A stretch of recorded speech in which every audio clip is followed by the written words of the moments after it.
Excluded from my cousin's wedding to avoid drama, I took a vacation. When the wedding turned into a disaster, my family begged for my help. "You need to help pay for this."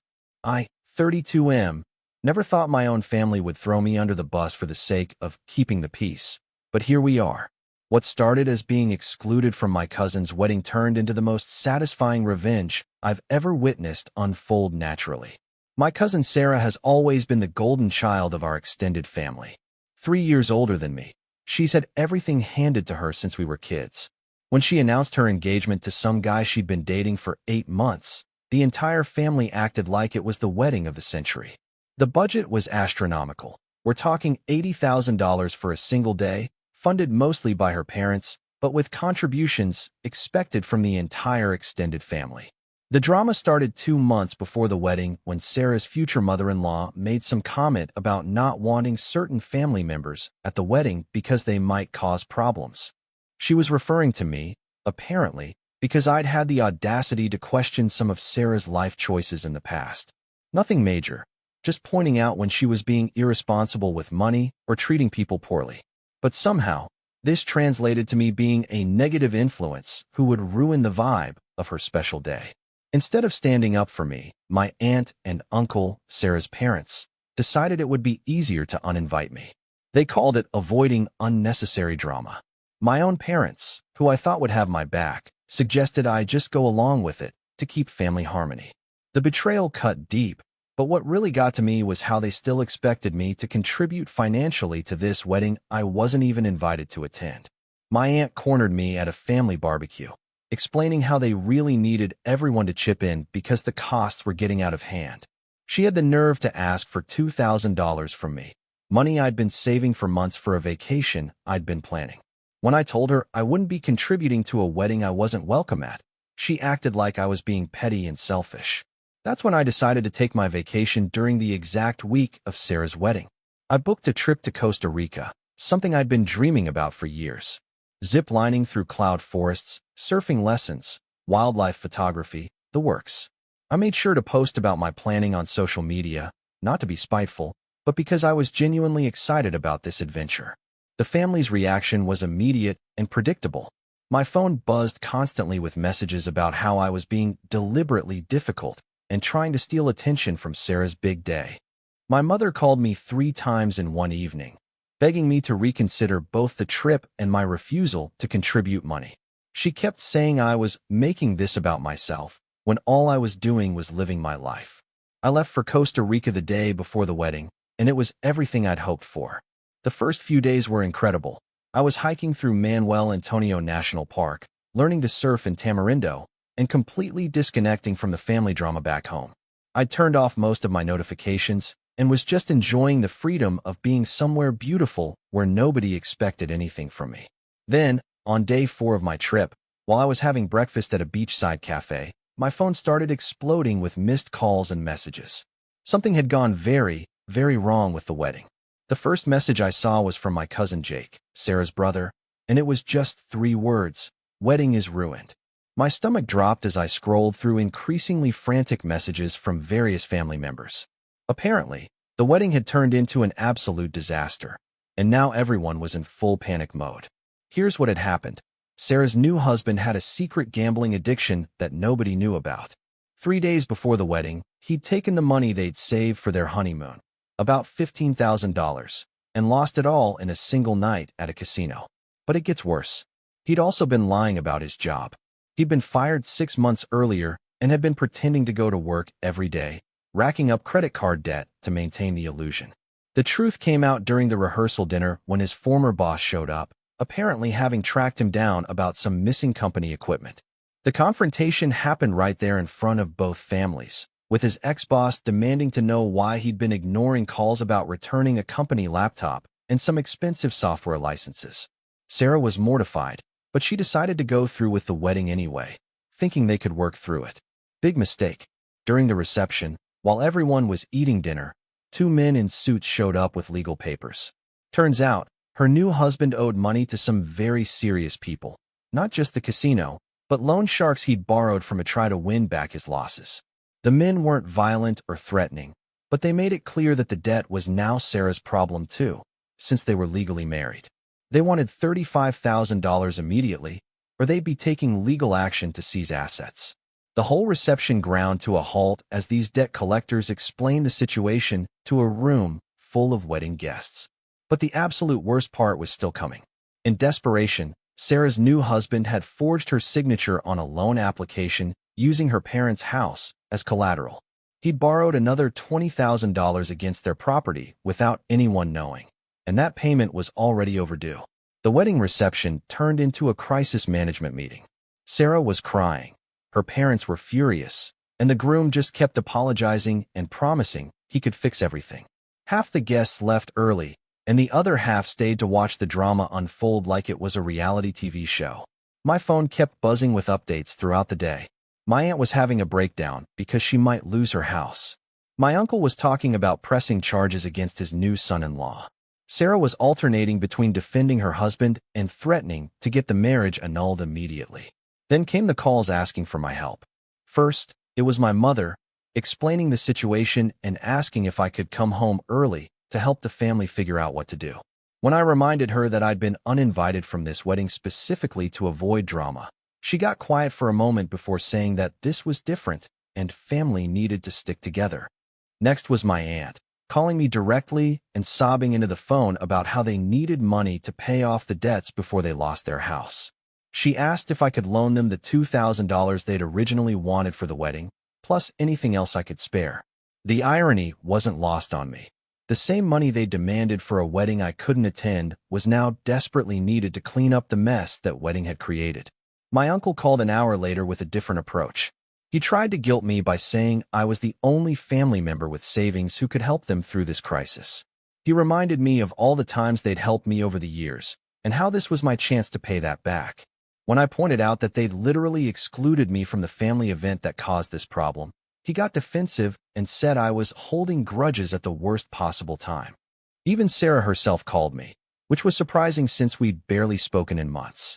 She was crying and apologetic, admitting that excluding me from the wedding had been wrong, but begging me to help them anyway. She kept saying she didn't know what else to do, and that I was the only person who might have enough money to help solve this. The most frustrating call came from my father, who tried to take a logical approach. He explained that while the situation was complicated, the family needed to come together to solve it. He suggested I could cut my vacation short, come home, and help them figure out a payment plan with the creditors. When I asked why I should give up my vacation to solve a problem created by a wedding I wasn't allowed to attend, he said I was being stubborn and making this about my hurt feelings. Here's the thing. I wasn't unsympathetic to their situation. What happened to Sarah was genuinely awful, and I wouldn't wish that kind of betrayal on anyone. But the complete lack of self-awareness from my family was staggering. They'd excluded me, dismissed my feelings, demanded my money, and then expected me to drop everything to bail them out when their perfect wedding turned into a nightmare. I spent a day thinking about it while zip-lining through the cloud forest. Hanging suspended above the canopy, with nothing but the sound of howler monkeys and tropical birds, I gained some clarity about the situation. My family had made their choice when they decided I wasn't worth including. Now they were facing the consequences of that choice, and it wasn't my responsibility to fix it. I called my mother back that evening and told her I wouldn't be cutting my vacation short or contributing money to solve this crisis. I explained that I sympathized with what Sarah was going through, but that the family had made it clear I wasn't really part of their important decisions. If I wasn't good enough to be included in the celebration, I wasn't obligated to help with the cleanup. The reaction was immediate and explosive. My mother accused me of being heartless and vindictive. My aunt called me selfish and said I was abandoning the family when they needed me most. Even my cousin Jake, who I'd always gotten along with, sent me a long text about how disappointed he was in my response. But here's what really sealed my decision. My uncle called me one more time, and instead of apologizing for how they'd treated me, he tried to blame me for the whole situation. He said that if I'd just contributed the money they'd asked for originally, they wouldn't have had to rely so heavily on the groom's contributions, and maybe they would have discovered his lies earlier. Somehow, in his mind, my refusal to pay for a wedding I wasn't invited to had contributed to the disaster. That's when I realized this wasn't really about the money at all. This was about control and expectations. My family expected me to be available for their needs while being excluded from their lives. They wanted my financial support without my actual presence, my help without my input, my loyalty without their respect. I finished my vacation in Costa Rica, posting pictures of beautiful sunsets and wildlife adventures while my phone continued to buzz with increasingly desperate messages from home. I learned to surf, hiked through national parks, and had some of the best meals of my life. Meanwhile, the family crisis continued to unfold back home. Update 1. I returned from Costa Rica to find the family situation had somehow gotten even worse. Sarah had decided to stay married to her husband, convinced she could help him overcome his gambling addiction. Her parents were furious about this decision, especially since it meant they were still on the hook for the forged loan against their house. The debt collectors had been surprisingly patient, agreeing to a payment plan, but it required immediate partial payment of $10,000 to show good faith. My aunt and uncle had been scrambling to raise this money, asking every family member and friend they could think of. They'd managed to collect about $6,000, but were still short. When I showed up at the family barbecue the weekend after I got back, the atmosphere was tense. People were polite to me, but I could feel the resentment. My cousin Jake pulled me aside and asked one more time if I'd reconsider helping with the money. When I said no, he shook his head and said he didn't understand how I could watch the family struggle like this. That's when my aunt overheard and decided to confront me directly in front of everyone. She stood up at the picnic table and announced loudly that she couldn't believe I was willing to let them lose their house over petty hurt feelings. She said I was being cruel and selfish, and that she'd never expected this kind of behavior from family. The whole barbecue went quiet, and I realized this was my moment. I stood up and calmly explained to everyone exactly what had happened. I reminded them that I'd been excluded from the wedding specifically to avoid drama. I pointed out that they'd still expected me to contribute $2,000 to an event I wasn't allowed to attend. I explained that I'd used that money for a vacation instead, which was exactly what I told them I was going to do. Then I asked the question that nobody wanted to answer. If I wasn't important enough to be included in the family celebration, why was I suddenly essential for the family crisis? I pointed out that they couldn't have it both ways. Either I was part of the family or I wasn't. The silence that followed was deafening. My mother tried to interrupt, saying this wasn't the time or place for this discussion, but I wasn't finished. I told them that I'd learned something important during my vacation. I didn't need their approval or inclusion to be happy. I'd had an amazing time in Costa Rica, and I'd realized that I'd been trying too hard to maintain relationships with people who only valued me when they needed something. My uncle tried to argue that family was supposed to help each other regardless of past disagreements, but I shut that down quickly. I reminded him that when I'd needed their support, when I was being excluded and hurt, they'd told me to just go along with it for the sake of harmony. Now that they needed my support, suddenly family loyalty was the most important thing in the world. Update 2. The confrontation at the barbecue changed everything. Word spread quickly through the extended family about what had happened, and opinions were divided. Some relatives reached out to me privately, admitting they thought I'd been treated unfairly but hadn't wanted to get involved. Others doubled down on the idea that I should help regardless of how I'd been treated. Sarah's situation continued to deteriorate. Her husband had promised to get help for his gambling addiction, but within 2 weeks of the wedding, he'd disappeared for 3 days and come back having lost another $5,000. Money Sarah had given him from her own savings to help pay bills. She finally filed for separation and moved back in with her parents. The irony was thick. Sarah's parents now had their daughter back home, dealing with the aftermath of the marriage they'd spent $80,000 celebrating, while still facing the possibility of losing their house due to the forged loan. The son-in-law they'd welcomed into the family had vanished, leaving behind only debt and legal problems. My aunt made one final attempt to get money from me, this time taking a different approach. She came to my apartment alone, without the rest of the family, and tried to appeal to me personally. She apologized for how I'd been treated regarding the wedding, admitting it had been wrong to exclude me. She said she understood why I was hurt and angry, but begged me to consider helping anyway, just this once. I listened to her whole speech, and I could see she was genuinely desperate. But then she said something that revealed she still didn't really understand the situation.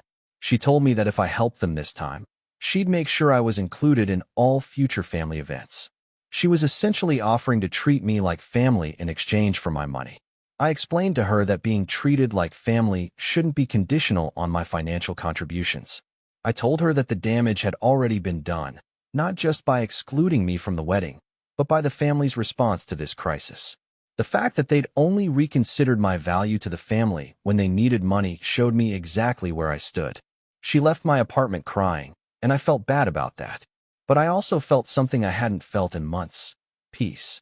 I'd finally stopped trying to earn my place in a family that had already decided I was expendable. Update 3. 6 months later, the dust has finally settled, and the aftermath is exactly what you'd expect. My aunt and uncle managed to avoid losing their house, but just barely. They had to take out a second mortgage and will be paying for Sarah's wedding disaster for the next 15 years. Sarah got her marriage annulled and is slowly rebuilding her life, though she's moved to a different city to start fresh. The family dynamics have permanently shifted. There's a clear divide between those who supported me and those who still think I should have helped regardless of how I was treated. Family gatherings are awkward now, with people choosing sides and avoiding certain topics. But here's the surprising part. I'm happier than I've been in years. Removing myself from the family drama and expectations has been incredibly liberating. I've used the money I saved by not contributing to the wedding to take 2 more amazing trips, one to New Zealand and another to Iceland. I've also started dating someone who actually appreciates me for who I am, not what I can provide. My mother still calls occasionally, usually when there's some new family crisis that requires money or support. She's learned not to ask me directly, but she'll mention how stressed everyone is and how much they could use help. I listen politely and then change the subject. Sarah reached out to me recently, sending a long message apologizing for everything that happened. She admitted that excluding me from the wedding had been wrong, and that she understood why I'd refused to help with the aftermath. She said she didn't expect forgiveness, but wanted me to know that she'd learned from the experience. I appreciated her message, and I wrote back telling her I hoped she was doing well in her new city. But I didn't offer to rebuild our relationship or pretend that everything was fine now.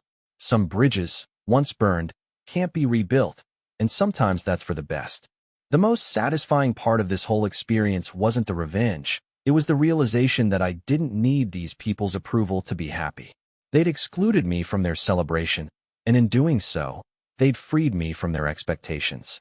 Their wedding disaster wasn't my fault, and their financial crisis wasn't my responsibility. I learned that sometimes the best response to being excluded is to stay excluded. They wanted me gone when things were good, so I stayed gone when things got bad. And honestly, my life has been much better without the constant drama and manipulation. The family still talks about the wedding disaster, and my name still comes up in those conversations. But now I'm the one who got away, who chose his own happiness over family obligation.